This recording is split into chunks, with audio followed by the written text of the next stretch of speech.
Oi, pessoal, tudo bem? Eu me chamo Gabriela Nagai, sou monitora de anatomia médica da PUC Paraná. E hoje a gente vai falar um pouco sobre pulmões e pleuras. Os pulmões são órgãos vitais da respiração. E eles têm uma função muito importante de hematose, que seriam as trocas gasosas realizadas no nosso pulmão, nos nossos alvéolos, né? E essa hematose é o que vai fazer com que o nosso CO2 seja expelido e o O2 entre para realizar as funções vitais do nosso corpo.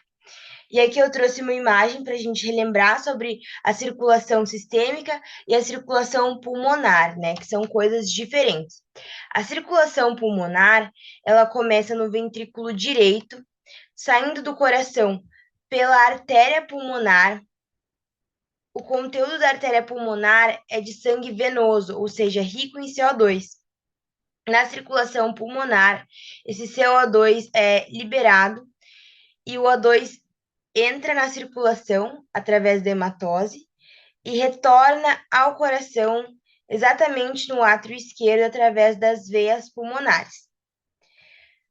Passa do átrio esquerdo para o ventrículo esquerdo e do ventrículo esquerdo sai através da artéria aorta para fazer a circulação sistêmica, indo para os nossos órgãos e tecidos, fazendo a irrigação deles, né?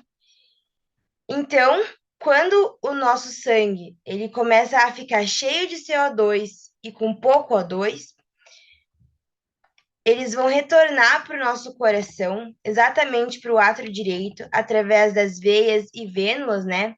Pela cava inferior e cava superior, desembocando ali então no átrio direito e vai recomeçar tudo, né, para a circulação pulmonar pelo ventrículo direito novamente. Os pulmões vão ter partes muito importantes. Então, ali a gente tem o ápice, que seria essa parte superior do pulmão, a base, as bases, né, que seriam as partes inferiores do pulmão, os lobos, em que no pulmão direito nós temos três lobos: o lobo superior, o lobo médio e o lobo inferior. Aqui nessa imagem a gente consegue ver melhor o lobo superior direito, o lobo médio direito e o lobo inferior. No pulmão esquerdo, a gente tem apenas o lobo superior e o lobo inferior. Esses lobos, eles são delimitados por fissuras, em que no pulmão direito nós temos duas fissuras e no pulmão esquerdo nós temos apenas uma fissura. Os pulmões também têm três faces. São elas a face costal, a face diafragmática e a face mediastinal. E também tem três margens, que seria a margem anterior, a margem inferior e a margem posterior. Aqui, então, falando melhor sobre o pulmão direito ele vai ter a fissura horizontal, que é mais superior, e a fissura oblíqua, que é mais inferior. E essas fissuras, então, como eu havia dito, vão dividir o pulmão direito em três lobos, sendo superior, médio e inferior. O hilo do pulmão direito é diferente do hilo do pulmão esquerdo, e isso é muito importante vocês saberem. Existe uma ordem que vai de superior para inferior, que começa no brônquio lobar direito, inferiormente tem a artéria pulmonar, e inferiormente à artéria pulmonar a gente encontra as veias pulmonares. Vocês podem lembrar do mnemônico BAV, da sigla BAV, para decorar essa ordem. Então, aqui a gente tem o brônquio mais superior, a artéria pulmonar e as veias pulmonares.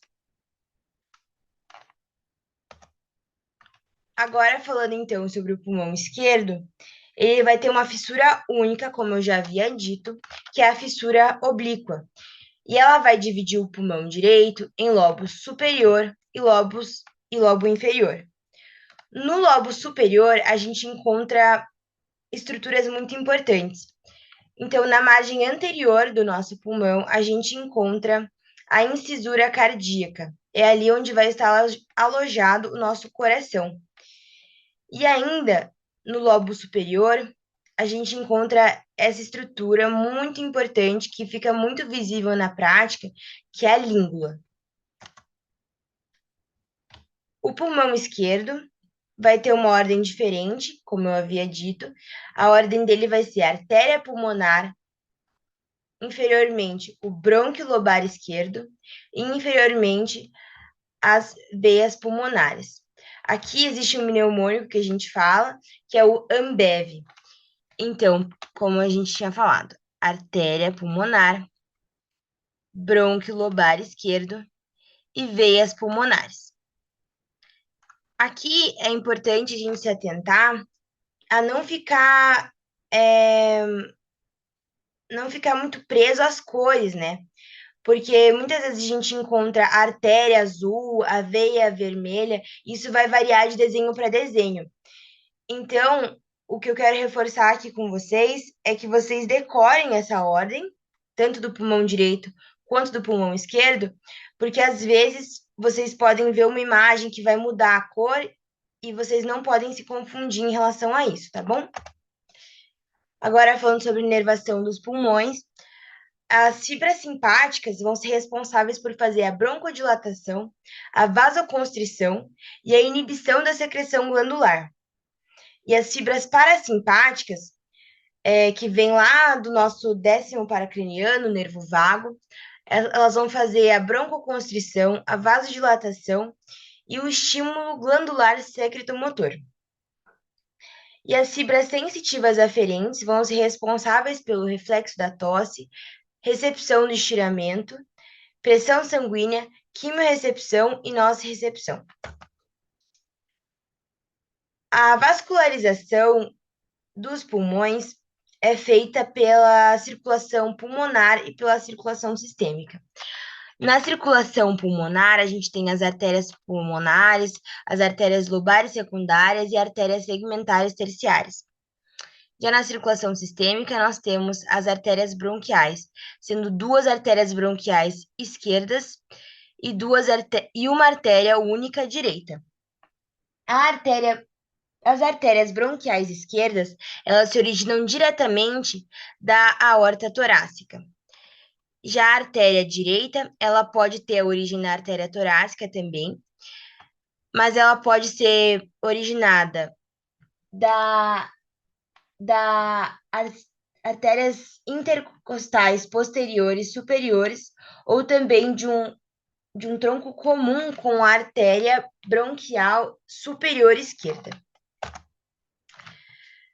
Falando sobre a drenagem agora do pulmão, ela pode acontecer pelas veias pulmonares que desembocam no átrio esquerdo ou também pelas veias bronquiais. As veias bronquiais direitas desembocam na veia ásico, que por sua vez desemboca na veia cava.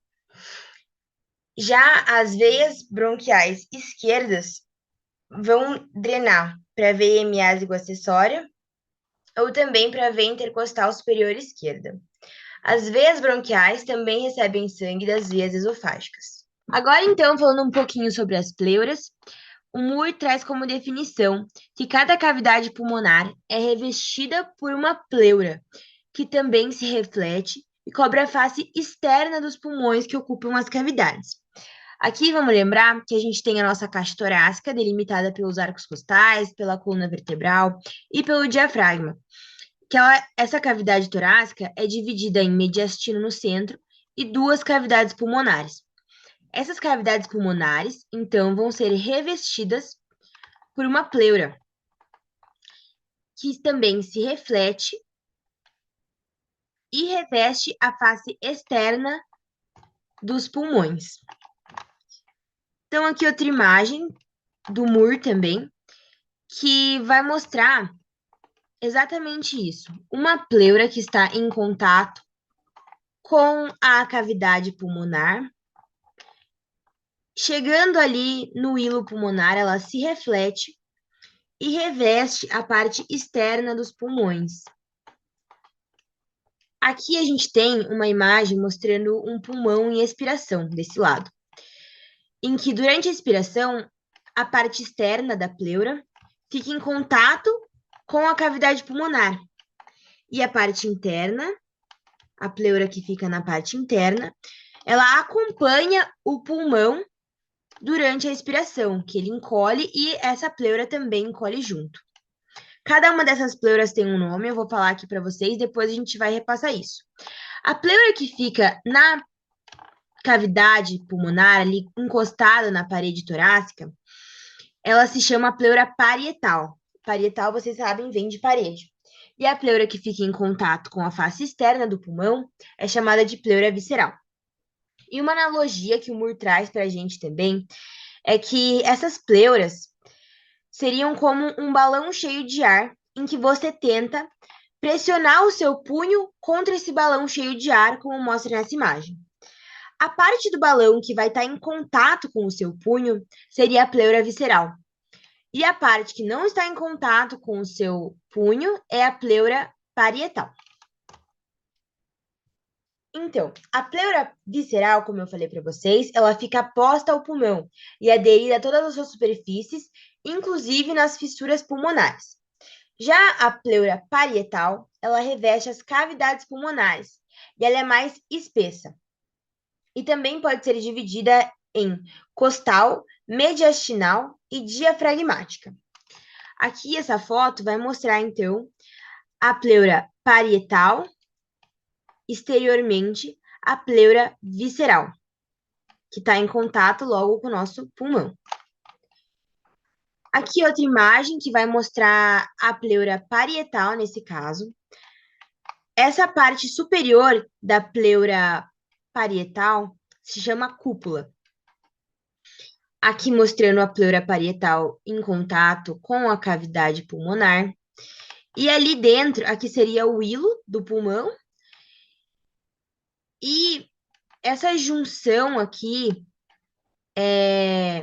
entre as pleuras parietal e visceral é chamada de ligamento pulmonar. As pleuras vão ter espaços em que elas não vão estar diretamente em contato. Então, nessas separações das pleuras, elas vão ser chamadas de recessos. A gente vai ter os recessos costomediastinais e os recessos costodiafragmáticos. Agora, falando um pouquinho sobre a cavidade pleural, a gente volta nessa analogia do balão. Então, ao invés de ter ar na nossa pleura, a gente vai ter um líquido pleural, que tem as funções de lubrificar o espaço entre as duas pleuras, reduzindo assim o atrito entre elas durante a respiração. Além disso, o líquido pleural também fornece a coesão entre a parede torácica e o pulmão durante a respiração. Agora, falando um pouquinho sobre a inervação da pleura, a pleura visceral ela vai ser inervada pelo plexo autônomo simpático e não vai ter percepção de dor. Já a pleura parietal, ela vai ter inervação sensitiva proporcionada pelos nervos frênico, nervos intercostais e ramos do plexo braquial. Por isso, a pleura parietal ela vai ser sensível à dor. Agora, falando um pouquinho sobre vascularização, a pleura visceral é vascularizada ali pelas artérias bronquiais e pelo sistema da artéria pulmonar e drenada pelo sistema venoso pulmonar.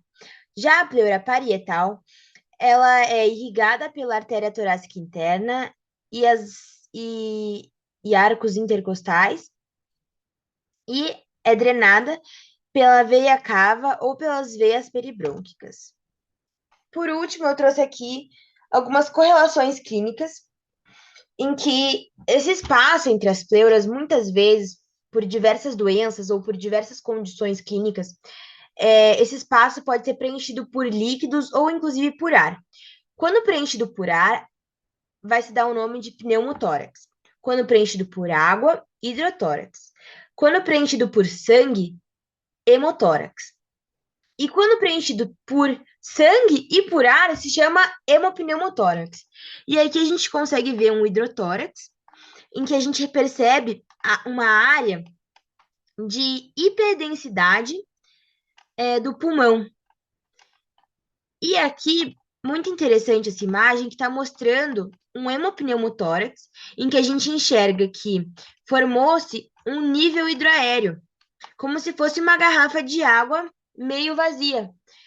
Então, em cima ficaria o ar preenchendo esse espaço pleural. Aqui você consegue ver o pulmão meio colabado, e aqui embaixo, tudo isso seria sangue, formando essa área também de hiperdensidade. Aqui algumas referências que eu usei para fazer essa aula.